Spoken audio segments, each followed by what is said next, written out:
দায়ের ইজ্জত না রাখতে পারলে, যদি দাড়ি রাখা না যায়, তাহলে ইসলামের ইজ্জত না রাখতে পারলে মুসলমানও থাকা যায় না। এরপর প্রশ্ন হলো, আমার কথা বা কোনো কাজে ভুল পেলেই বন্ধুরা বা অন্যরা আমার দাড়ি নিয়ে কটু কথা বলে, যা কষ্ট লেগে যায়, আপনার মতামত কি? ভাইরা আমার, আমাদের সমাজে কিছু মানুষ দাড়ি রেখে ফেললে মনে করে লোকটা ফেরেশতা হয়ে যেতে হবে। এই জন্য অনেক মানুষ দাড়ি রেখে যদি উল্টাপাল্টা কিছু করেন, ভুলভাল কিছু করেন, তখন তার দাড়ি নিয়ে খোঁটা দেয় এবং দাড়ি নিয়ে এমন ভাবে কথা বলে লোকটা মনে হয় যে দাড়ি রেখে অন্যায় করেছে। ঠিক না ঠিক?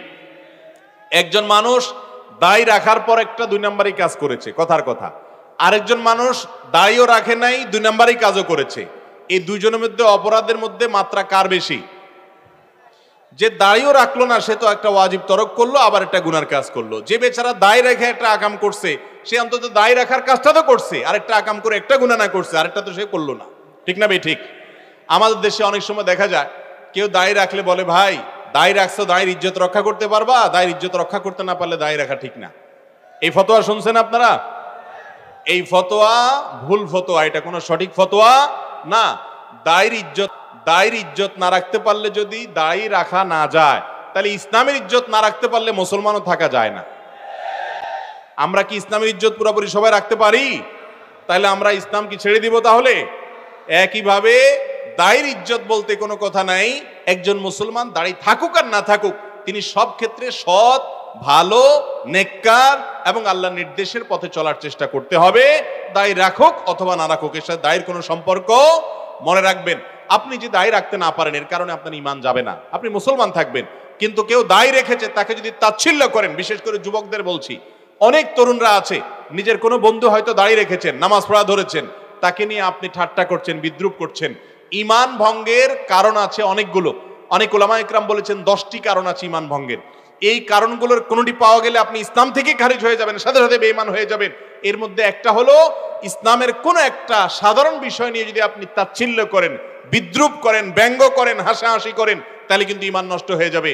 অতএব দাড়ি রাখার এই নির্দেশ নবী করিম সাল্লাল্লাহু আলাইহি সাল্লামের, সমস্ত নবী রাসূলদের সুন্নাত।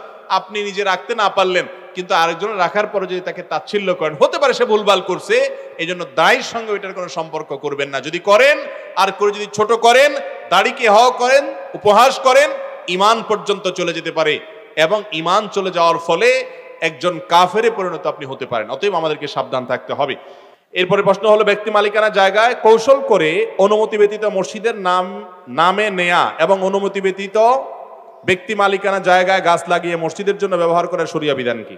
ভাইরা আমার, আমাদের দেশে মসজিদ পরিচালনা যারা দায়িত্বে থাকেন, এই মানুষগুলো, আল্লাহ মাফ করুক, অনেকে মনে করেন যে জীবনে চুরি ডাকাতি দুর্নীতি 2 নম্বরই তো অনেক করলাম, এবার একটু আল্লাহর ঘরের জন্য চুরি ডাকাতি করলে যদি আল্লাহ আগের গুলো কাটাকাটি করে দেয়।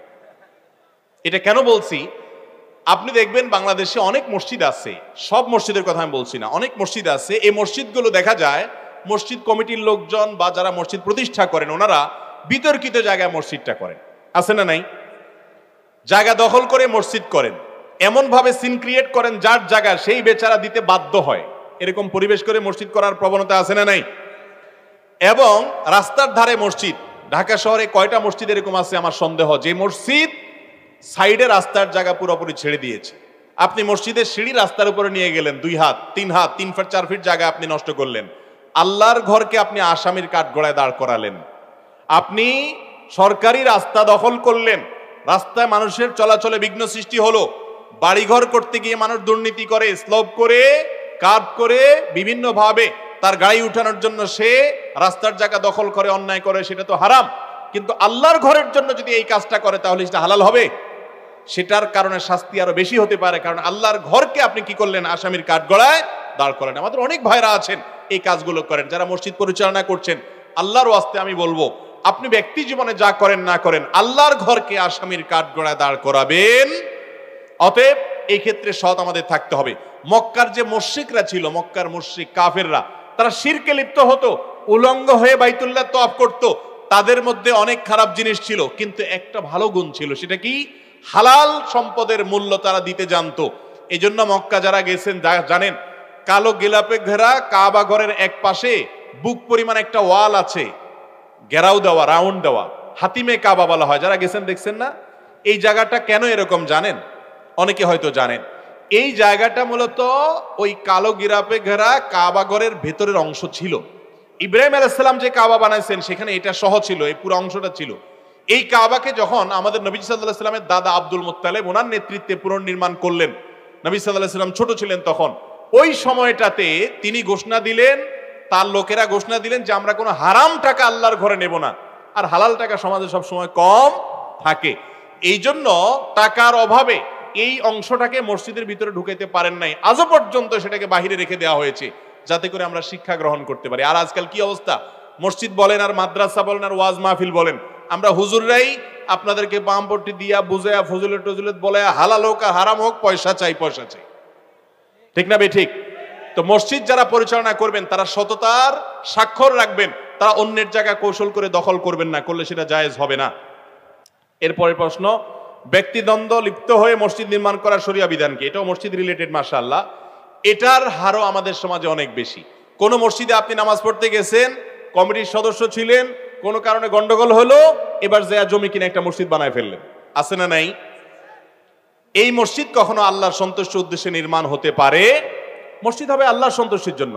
একটা কমিটিতে আপনার মনোমালিন্য তৈরি হয়েছে, আপনি সবর করবেন। সেক্রেটারি সাহেব আপনার কথা শুনতেছে না, সভাপতি সাহেব কথা শুনতেছে না, হয়তো গ্রুপিং হয়ে গেছে, হয়তো ওনারা ভুল করতেছেন। এই লোকগুলো তো স্থায়ী না, কিয়ামত পর্যন্ত বেঁচে থাকবে না, আল্লাহর ঘর তো টিকে থাকবে। আপনাকে সবর করতে হবে। আপনি হুট করে সেখান থেকে মতপার্থক্য করে দুই চারজন ডোনার জোগাড় করে একটা জায়গা নিয়ে আরেকটা মসজিদ পাশে করলেন, এভাবে মুসলমানদের শক্তি ক্ষয় হয়।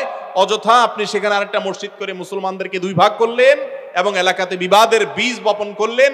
এটা কোনো আদর্শ মসজিদ হতে পারে? এই ধরনের মসজিদ কেউ করলে তাদের সহায়তা করবেন না। হ্যাঁ, কোন মসজিদ কর্তৃপক্ষ সরাসরি শিরকে লিপ্ত, মসজিদের তাওহীদের চর্চা করতে দিচ্ছে না, সেটা ভিন্ন বিষয়। কিন্তু বেশিরভাগ ক্ষেত্রে সামান্য একটু পদ নিয়ে মনোমালিন্য হলে আরেকটা মসজিদ করে ফেলায়। আরেকটা রোগ হলো যে আমি খুব প্রভাবশালী মানুষ, পয়সাওয়ালা মানুষ, পাশে মসজিদ আছে, তাতে কি? আমার বাড়ির সামনে একটা মসজিদ না থাকলে ওই মসজিদে গিয়ে নামাজ পড়লে ইজ্জত থাকে, সেখানকার কমিটির লোকের অধীনে থাকতে হয়, নিজে একটু সাধারণ মুসল্লি হয়ে যাইতে হয়, এই জন্য নিজেরা একটা মসজিদ বানায়, আছে না নাই? হাদিসে নবী করিম সাল্লাল্লাহু আলাইহি ওয়াসাল্লাম মসজিদ নির্মাণ সম্পর্কে যত কথা বলেছেন সবগুলোতে একটা শব্দ যোগ করেছেন, সেটা কি? মান বানা লিল্লাহি মাসজিদা। যে ব্যক্তি মসজিদ করবে আল্লাহর জন্য, কার খুশি করার জন্য? আল্লাহর খুশির জন্য যদি মসজিদ করেন তাহলে আপনি বিনিময় পাবেন। মসজিদ করেছেন আপনি মনোমালিন্য হয়েছে সেজন্য, মসজিদ করেছেন আপনার ইগোর জন্য, মসজিদ করেছেন আপনার বাহাদুরি টিকানোর জন্য, এটার কারণে আল্লাহর কাছে সওয়াব পাবেন না।